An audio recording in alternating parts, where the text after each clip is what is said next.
You're listening to a Nerds podcast. All things nerds, music, horror movies, pro wrestling, video games, anything nerds would like. Once again, back with another Nerds podcast. Today is, also very special. Every episode is very special to me, and I'm very excited to have this person on today. Is it Emily Bloom? Yes, sir. Oh, awesome. Thank you for, nice enough to let me interview you on this podcast. It's basically called Nerds Podcast. It's basically all things nerds, movie, music, video games, pro wrestling, anything for nerds would like. You don't like to have to be a nerd, but, may see nerds vacate to the place. So thank you again for doing this. Nerds are the best thing, so oh, yeah. I don't have a problem with nerds. All good, cool. Because I like to, find a lot of interesting people on Facebook. I tried Twitter, but a lot of people don't really answer me back on Twitter. So, I'm always grateful for someone to come and talk to me about anything. Doesn't matter.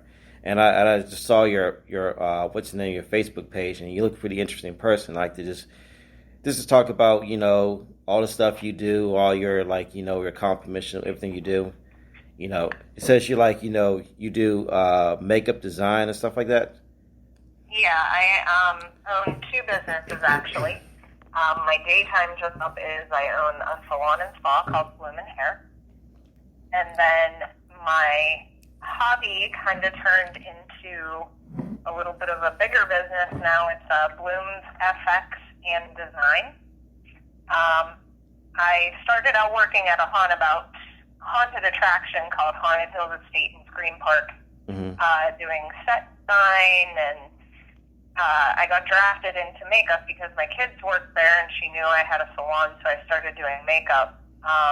Next thing you know, I started doing horror makeup, and I loved it.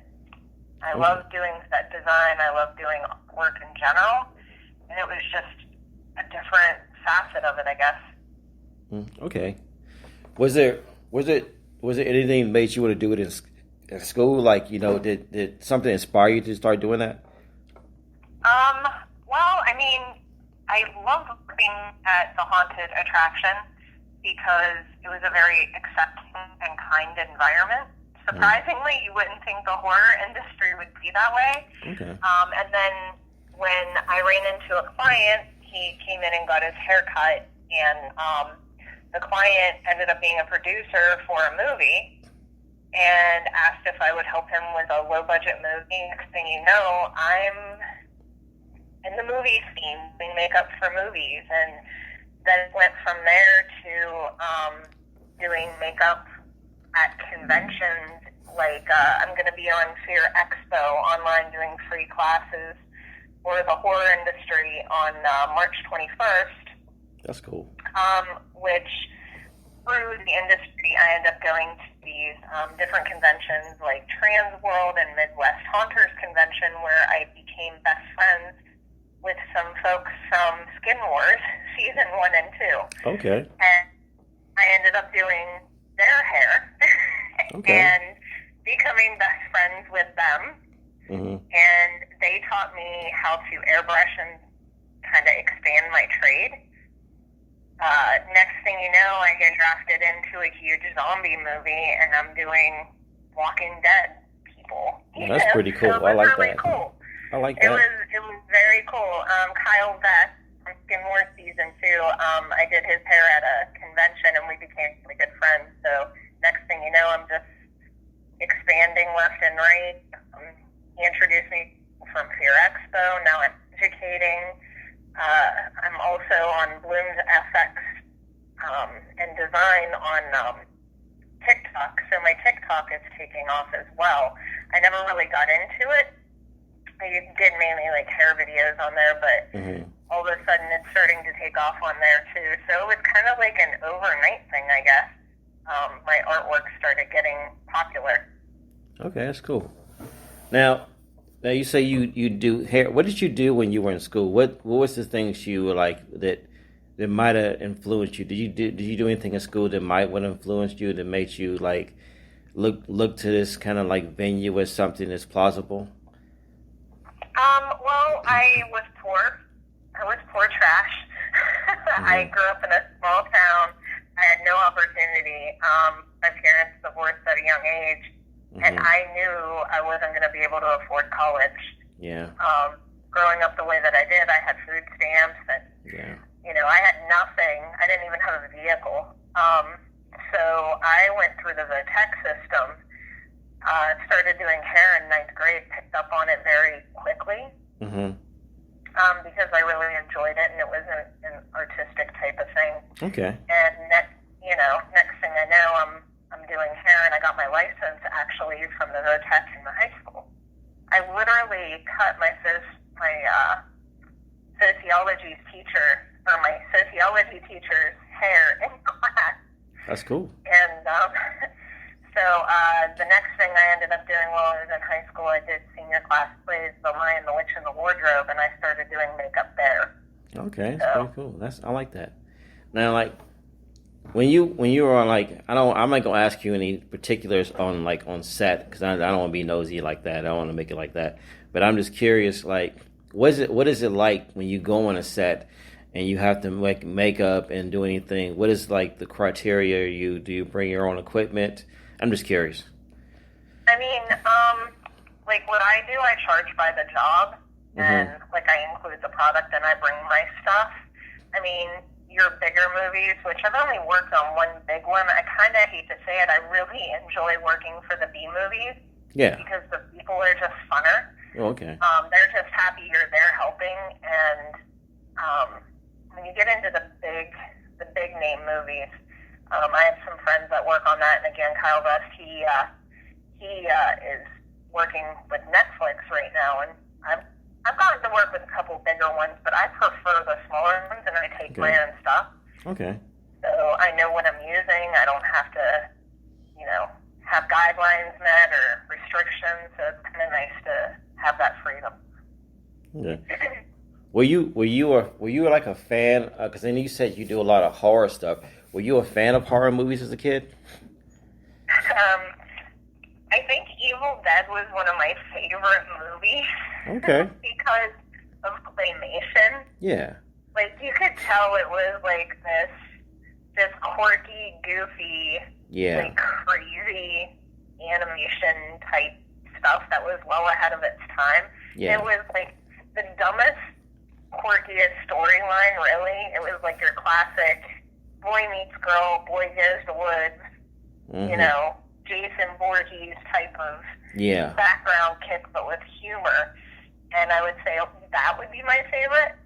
Okay. But to be honest, I hate watching scary movies alone. I hate it. It's all good. I mean, like, what was the movie you watched that as a kid that gave you nightmares, if you had one? Phantasm, hands down. Oh yeah, that's scary as hell. Like silvery. Yeah, I'm showing my age when I say that. Oh, I'm old, so I know what you're talking balls, about. I know exactly what you're talking flying about. Through the air. I know exactly. I'm old too.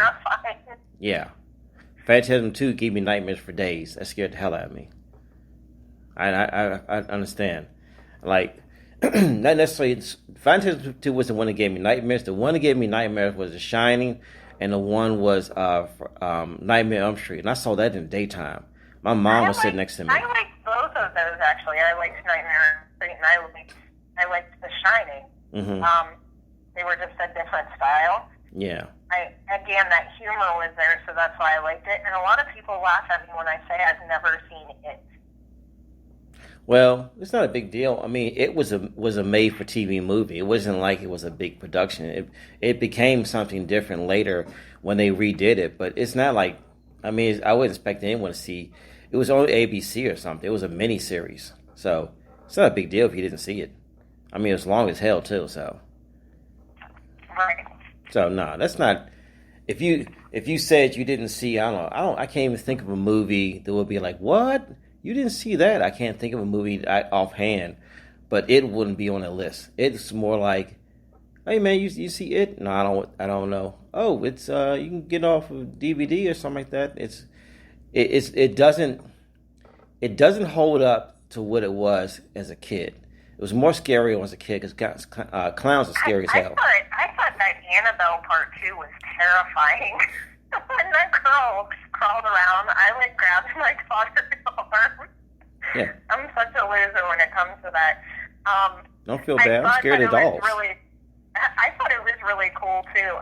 When I looked like your information up, I saw that you interview like a lot of wrestlers. It's such a funny thing because like part of my childhood was like huge wrestling fan was my grandmother.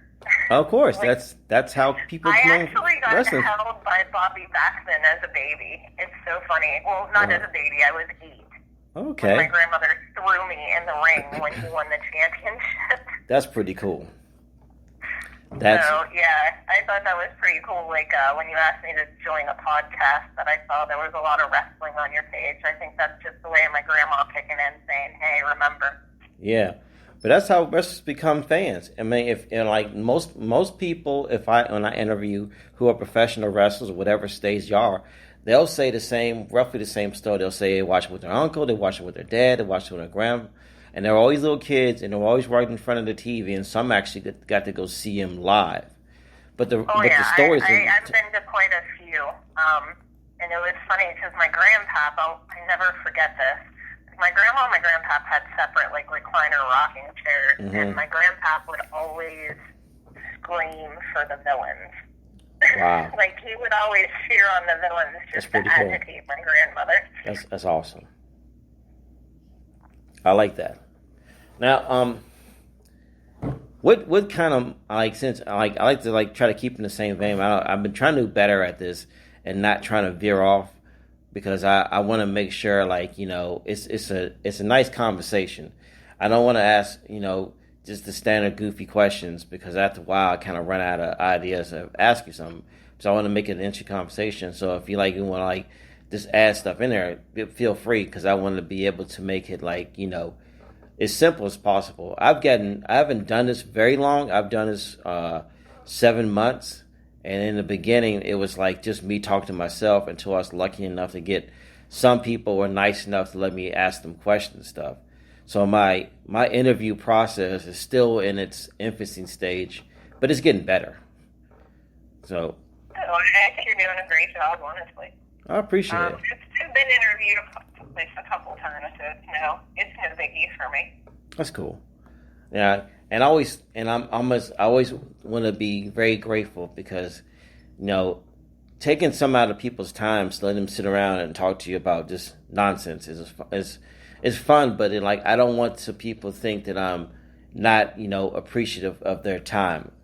But like back to what I was saying, like, you know, because you said you were like, you know, what kind of movies do you want to do? Like, it's like I don't know if you have any aspiration to be in the movies. Or not necessarily an actor, but like, do you have any aspirations to like basically, you know, grow in the movie business, whatever field you're doing? I mean, you're a makeup artist. Do you have any aspirations? I mean, my ultimate goal. I have my online web store, bloomsfxanddesign.com, and what I decided to do is bring the beauty industry and the horror industry together and make like one place that. You could buy beauty makeup and special effects makeup because if you go online now, you see a lot of YouTubers crossing those boundaries already. Yeah. So that's what I'm kind of after. I'm trying to connect, like, I guess the two industries now, so that people can have a great online experience with that. And I really want to get into more education. I love going to different haunted attractions. Yeah. And teaching their makeup artists how to make great looks for their haunt. I love teaching actors. So I'm kind of more veering toward the education side of it. Okay. I used to act at a haunt, and I really, really enjoyed it. But people don't realize, like, how much toll it can take on the body. I mean, from interviewing your wrestlers and, like, all your other people, being an actor is not easy. It's very physical. It's very exhausting. It's very challenging. And in the haunt industry, even more so. Because you're not only scaring people, you're trying to keep from getting hit by someone that just got scared. You're trying to entertain people you're trying to make sure that you're on time because there's certain things going on. So it became hard these past 2 years for me to continue acting. So I kind of, I love doing set design and I love props. It's like giant arts and crafts. But I really like going and creating for other people now, to be honest. So that's kind of like the direction I'm going, is more education and, just giving other people a really good experience with makeup and teaching them my trade. Okay, that's cool. Well, let's say hypothetically, let's say if I was a guy who was like trying to my first attempt at doing makeup prosthetics, what advice you would give to me to what like how I would get started if I wanted to? First of all, I would start looking into maybe getting yourself a simple kit, simple special effects kit type of deal, and then just go from there. Practice, watch videos, watch YouTube. I mean, there's tons of stuff on YouTube. Yeah, it is. It just depends what kind of character you want to be, and I mean, there is no wrong way really to do makeup. I mean, it's art. It's no different than any other art. Yeah. That you do. I did a piece recently that was on my Bloom's SFX, and it was a little risky because I was abused as a child, and again later on in life as an adult because I went through a divorce and things. So I wrote some nasty words on myself and then shadow printed a picture of me putting a crown on. So makeup is different for everyone.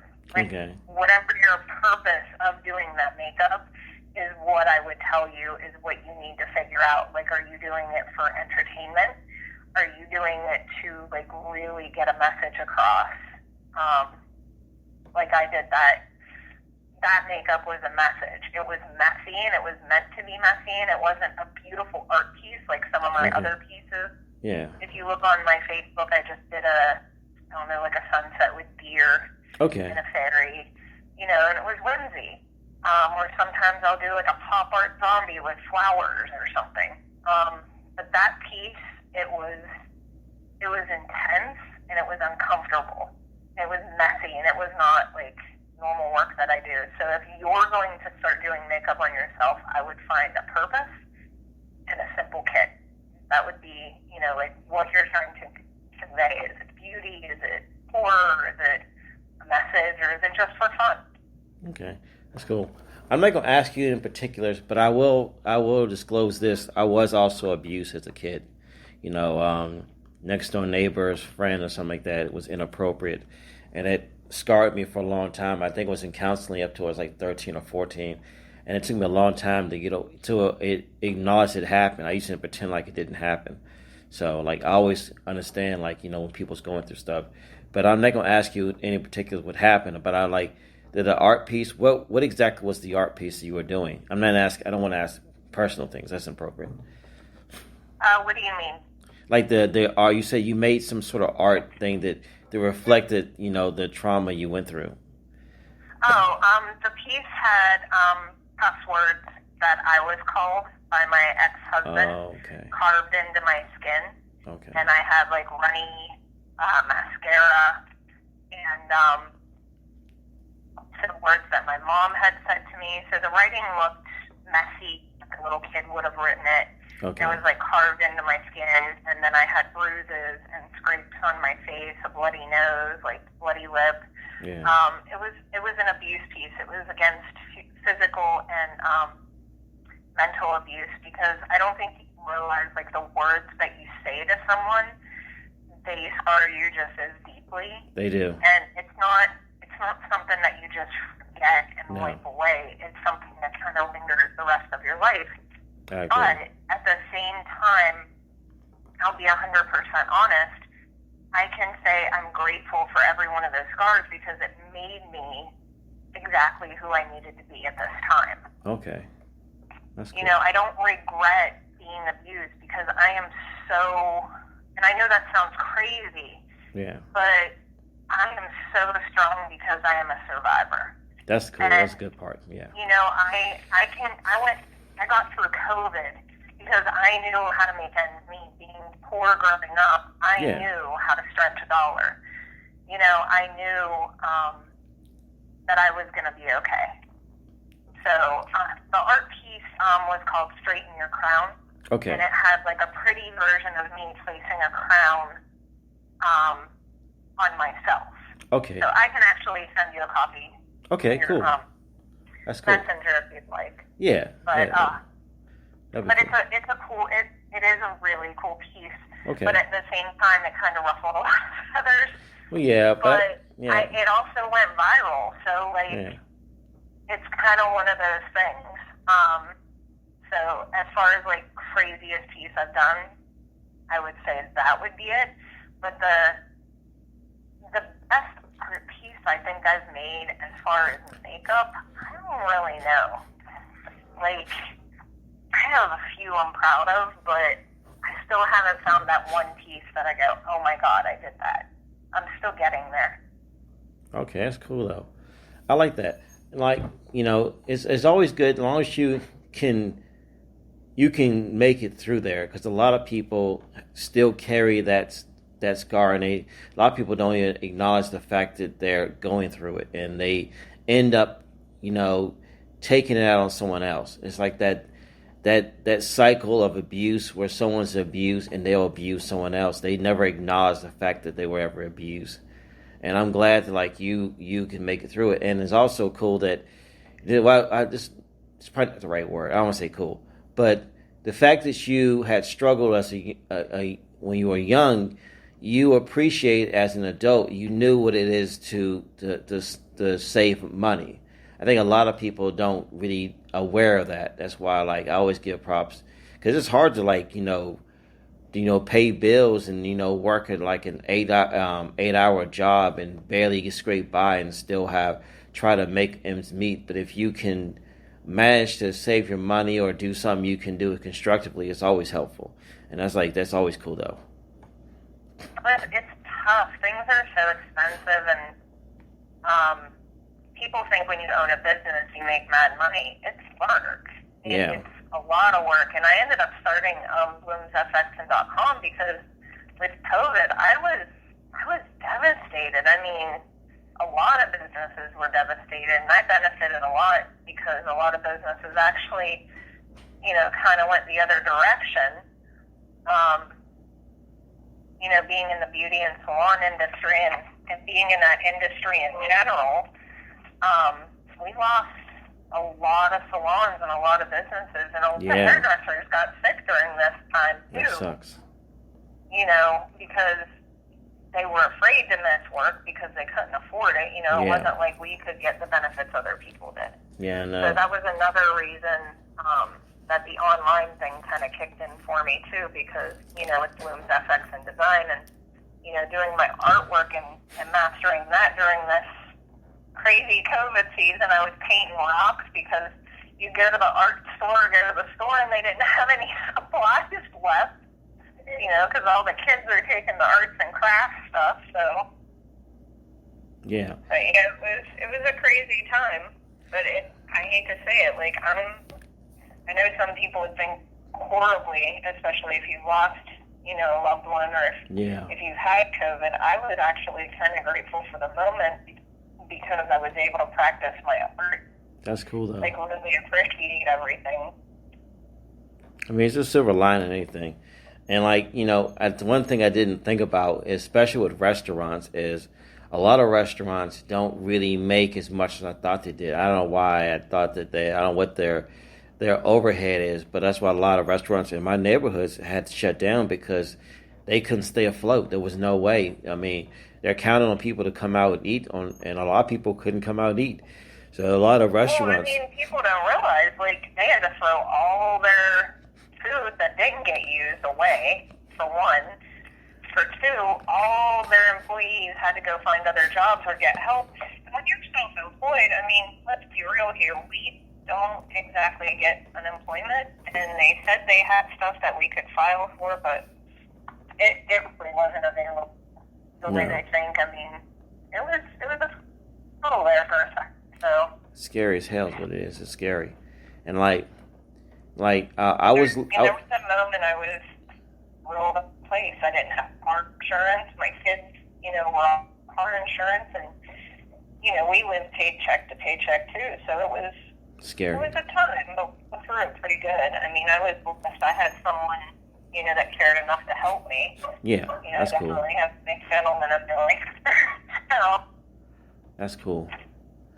Cause I work for the school system, and it just happened to be like in a lot of schools that were not open, but they still had to supply. They were supplying food for a lot of kids in their neighborhoods, which was cool. And then we stayed open basically waiting for that. A lot of buildings weren't open, but luckily we're not hit that hard. But I know a lot of business were really hit hard, and it really sucked. Yeah. What kind of movies do you mainly like to watch, like outside horror? I don't want to say horror because I keep talking about horror. Oh my God. People are gonna laugh at this probably. Here comes where I fit in with the nerds. I love Pride and the Prejudice. With Karen reading me, I could watch it 1,000 times. And Pretty in Pink. You know what? Pretty in Pink and what's the other one with? Oh my God, I can't remember. Pretty Woman. Okay, I didn't watch Pretty Woman until I was an adult, and Pretty in Pink I never watched until later. I watched 16 Candles more than anything. That was my movie as a kid, 16 Candles. And what you said, Pride and Prejudice? Yeah, with Karen Knightley. I don't know if I ever saw that before. I know what it is, but I know. You know what? When it's written by a woman at a very controversial time. Okay. So, which makes it even better for me because it's girl power type of deal. Okay, it's cool though.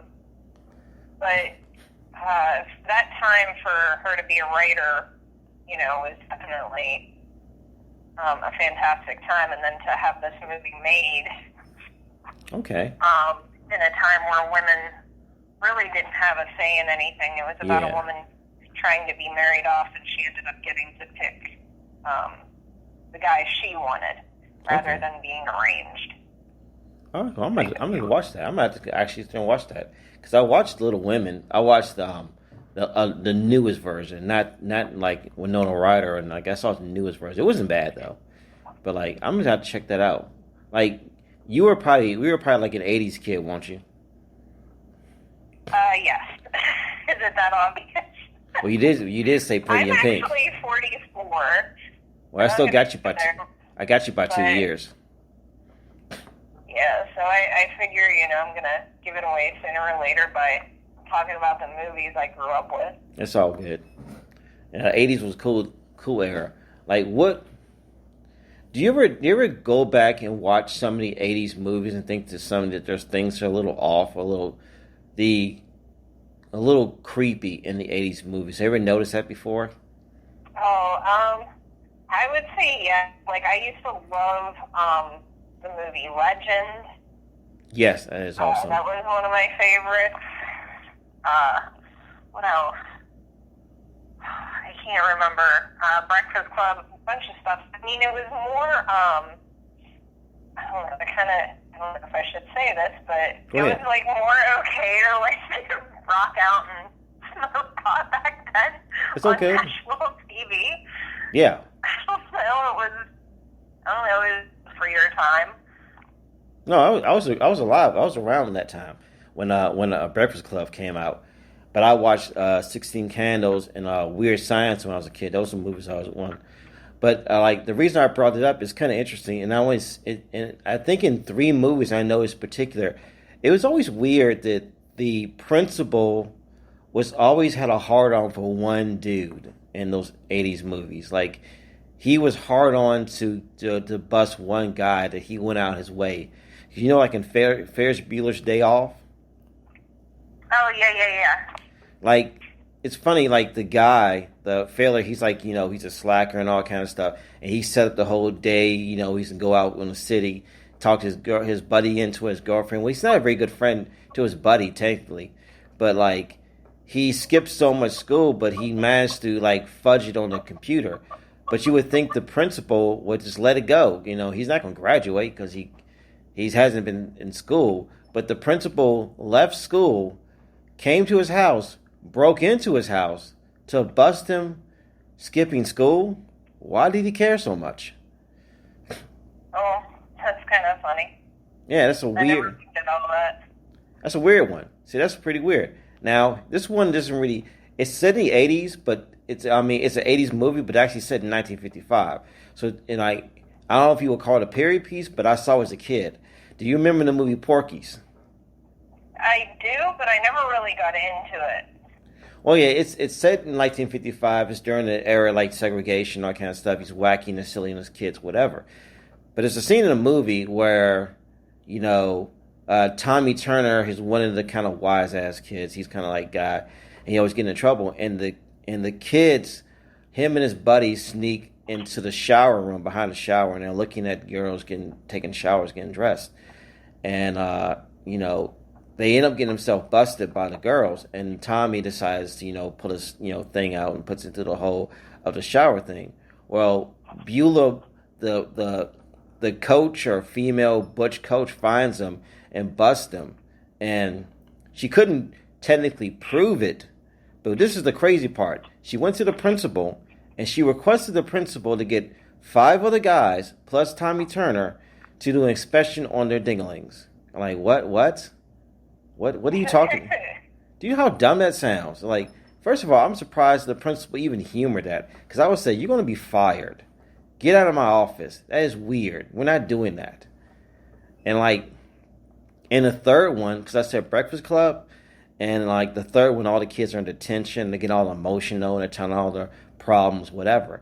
But there's an interesting part of the movie is when the assistant principal, whatever he is, I'm assuming the assistant principal, calls in, Judd Nelson's, I forget his name in the movie, Styles, or whatever his name in the movie. He calls him into the office, and he threatens to fight him. He says, I bet you ain't going to take a swing on me. Yeah, I never thought you'd do it. This is a child. No, that would have never happened. There would have been a lawsuit. I'd always say this. If it was me and he said that, he wouldn't get the first sentence out, because I would have knocked him out. I said, you shouldn't have told me that. You gave me carte blanche. You can't hit me back because I'm underage. You'll go to jail. But those 80s movies had a lot of tropes in them that, to be honest, if they came out today, it would be, people would lose their mind. There was no way they could get away with that kind of stuff without at least acknowledging it's problematic, very I don't want to say I don't know if it's appropriate, very rapey era of movies where the guys were very pushy and they're very creepy, but no one ever said anything because it was kind of a wacky comedy. So I don't want to say I'm offended. I'm just saying it was just interesting. I would say in my industry they're still creepy. That's sad. That is just sad.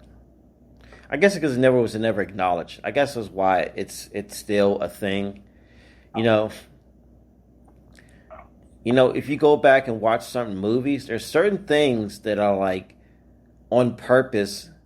And someone pointed out the movie. Do you remember the movie Never Ending Story? Yes, it's one of my favorites. Amazing movie. Awesome. Someone, pointed out the fact that they made the young girl, the princess, very womanly looking, which is very upsetting. Right? Yeah, she had a lot of makeup on. They made her lips all pouty, and it's like, you know what? I don't need to know that as an adult. I can pretend like it never happened. But there are some now I don't want to say the original It wasn't like this, because the original It movie was made for TV movie. It was kind of scary. It had Tim Curry as the evil clown. But have you ever seen the remake of It? I've not seen any of the It movies. I'm so ashamed, saying this. Don't feel bad. If you ever watch the first It. Watch the first. If you ever get bored because it's long, I'm gonna let you know it's 3 or 4 hours. It's crazy long, and it's a little boring. It might be silly and wacky and corny. It doesn't have the same feel if you were a kid to watch it. But the remake is scary as hell. It is crazy. But I'm letting you know, I'm warning you ahead of time. There's something that's going to creep you out, and you may see it. I saw it right away. The way they portray one of the young ladies in there is really upsetting. I didn't like it. She was supposed to be 11, but she carried herself like she was 18 or 19, and it made me ill. Because the way grown men were flirting at her, it's like, and how old is this girl supposed to be? Because this is getting a little on the level of weird, and I don't know if the book was closer to that, because I think this is more a portraying of the book. But if you ever watch it, I'm just letting you know, there's gonna be a few scenes you'll be like, what are they doing? Why do they sexualize her that way? But it might be in the book. I don't know. I don't know that I ever will watch it, only because I don't know. It's just not what I watch, believe it or not, because you work at a haunt and. I understand. It's just, I don't know. I like comedy. Believe it or not, I'm more of a comedy girl. Who do you like stand up, or do you like, comedians? I like just funny shows, I guess. Like what shows make you laugh right now? You can just make up. You can say anything, old, new, doesn't matter. The Schmitz. What's that? The Schmitz. Who's in that? I'm kind of big into mob and mafia movies. All right, cool. What mafia movie? What's the last mob? Well, what's your favorite? I love the Ozarks. I think the Ozarks that is so I cannot good. wait for the next season. That is crazy good. Oh my God, that's so good.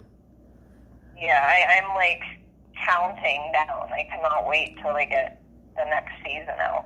When I first started, I was kind of bored because I didn't know what it was, because I was I watched kind of halfway. I watched the first episode, so I kind of put it off. But when I finally watched it, I sped all the way through. I said, "Man, this is better than Breaking Bad." This is because Breaking Bad started out as a guy struggling his life or whatever, and then he becomes involved with whatever all kind of nonsense, and ends badly. But they start shit hitting the fan. They start there.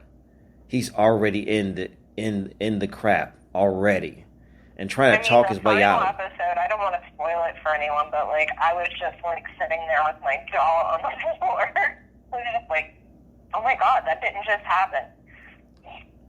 Well, anyone should know. I kind of cheered at the same time though, because I really didn't like her. Oh, I didn't like her either. She was garbage, but it was weird. It was a weird moment because I should have saw it coming, but I was still freaked out. But that is, it's, I don't know how to say this. Those characters are rarely displayed on television or anything. It's usually. Well, he's actually a really, really, really nice guy. Oh, you met him? I met him on a set one time in passing. That's cool, though. And the same thing, too, have you ever watched, I was at Abduction with Taylor Lautner. I know what it is, but I've never seen it, though. I know what it is. But it had Taylor Lautner, and it had the guy that played Doc Ock. Okay. I will say, Sigourney Weaver, this is a horrible thing to say. I have to be careful because, I don't want to be, blackballed. Sigourney Weaver is an amazing actress. But when she gets temperamental, you need to stay out of that woman's way. I got That's one thing. And she likes her hair brushed a lot. That's funny. That's just but funny. The guy that played Doc Ock, I can't remember the actor's name, but he was the bad guy in this movie. Okay. I hate to say it, I'm more of a fan of the villains when I get makeup at movies. That's cool, though. I mean, they make the movie. I hate to say that, but the people that are the villains tend to be more personable and kinder. That's cool, so though. It's really awesome to work with villains. I hate to say it that way, but it's the truth. They are just more personable. That's good, though. I mean, it's still cool. I mean, that's the thing. What they would say about wrestlers is the baby faces usually were dicks and the heels were actually cool, because it's not so much the character you play is not necessarily what you represent in your personal life. you're playing a character, so you're not necessarily going to be a monster. You're just good at playing a monster, but you're not a monster in real life. So they would say that about wrestlers. A lot of wrestlers who are considered supposed to be good guys with gigantic dicks. And I actually cut, I think his name is Sean Claude's hair off. He used to have a mullet. Mm-hmm. I was the one that cut his hair off back when I worked at Philip Belushi's. And Okay. he was, like, really nice. I guess he turned into a bad guy. Okay. He might be a good guy now, but I have no idea. I really don't get to watch TV very often. It's okay. You ain't missing much. Ain't nothing. But I will say, you said you like, and it's this. I don't know if it's because it's not really a mob television show, but if you ever like get a chance to watch something, watch the very first season of Snowfall. Snowfall. I've never heard of it, but I'm sure it's something I would like to watch. If you like, it's like a gangster TV show, but it's more of the vein of a young man, and I want to say, and I'm probably saying it wrong, and I'm gonna say Compton, and I'm probably wrong. It might be Inglewood or something. This young man who had aspirations, and he was like a small time, sell weed to whatever, and then he went up into the fancier neighborhoods, and he started selling them, and somehow he gets his hands on some coke or something, and the show is about him building his empire in the 80s, and it's loosely based off the true story of how the CIA, started infiltrating and putting drugs in a lot of inner city neighborhoods, and that's how the crack epidemic started and all that kind of stuff. And this is kind of like a fictitious, almost real, more fictitious story. It has like 3 seasons now, but man, I'm telling you, it was very dark, but it should be because it's set in an area that, it would be disingenuous if we didn't make it dark. But it's worth watching. Watch the first season. If you ever have time, you're not doing anything, and you want to burn a good couple of episodes of a show, that'll be up your alley. And you said you were like, did you ever watch Goodfellas or Godfather or Scarface or any of those movies? Of course, I've watched those. Have you seen Pinky Blinders yet? I need to watch that. I have never watched that, and it's on Netflix. I can watch it like forever, but I never have watched it. But you say it's good? Yes, it is actually. It has the guy that's like the scarecrow on Batman. Who did you? He played the Scarecrow on Batman. Oh, okay. Oh, yeah, that's right. Yeah, I know what you're talking about. Yeah, he played the character in Pinky Blinders. Okay. It's an Irish mobster movie. I'm gonna check that out. Pinky Blinders, what they were, or Peaky Blinders, I can't remember. It was the name of the hat, and they used to keep razor blades in the hat. Wow. So that was like how they would kick people's butts. They would like rip the hat off and slice them up. Wow, that's crazy. That's insane. Yeah, but it's pretty good. It has some really big characters in it too, like really big actors. That's cool. It's cool, like they have shows like that now. That's cool. In the background. What's I'm that? trying to clean my hairbrushes before the makeup dries in them. Oh, it's all good. Don't worry about it. I mean, it's a podcast. Podcast ain't supposed to be perfect. Shoot. Because, I mean, my first ones were horrible, so I can't complain. These are a lot better than the ones I first started. You don't realize how many times you say the word until you actually sit and listen to yourself talk. I'm actually doing an art piece now. It'll be on TikTok. Oh, yeah? So it's pretty good. It's like a homage to Pink Floyd. Oh, yeah? That's all right. That's yeah, cool. my guy really likes Pink Floyd, so that's what I'm painting for him right now. That's cool. Hey, thank you again for letting me interview you. Do you have any up-and-coming projects that you have, like you want to, talk about? Because I, put it out there. Yes, I do, actually. You can catch me live. It's a free streaming platform. You register at fearexpo.com, and there are vendors on there from the horror and haunt industry that is selling their products. Kyle Best will be on there doing classes. Avi Rum from Skin Wars. Both of them were on Skin Wars Season 2. There's some amazing artists. Mm-hmm. I'm privileged to be invited to this to do a class on how to make an iconic character. Okay. And cosplay type of thing for the haunt industry. Yeah. So I have that coming up. The date is March 24th. I'm sorry, 21st. It's a Sunday. March 20 at 4 p.m. You can go to fearexpo.com and register to shop. I'm going to be a vendor there as well, or you can go to my site at bloomsfxanddesign.com and you can purchase anything from the catalog there. There's wigs, there's makeup, there's SFX stuff if you want to build your own homemade kit to do your own makeup. There's costumes, cosplay stuff, wings, you name it, it's on there. And then I will be at Trans World, St. Louis, working a booth with Kyle Vest again. He's an amazing artist. That's cool. Every chance I can hang out with my bestie and get some free lessons, I'm always down. We will be in Makeup Alley. Cool. Is what we like to call it, but that's in St. Louis, and that's in the first week of May. Again, that's Trans World is where we'll be doing live expo there. That's cool. I like that.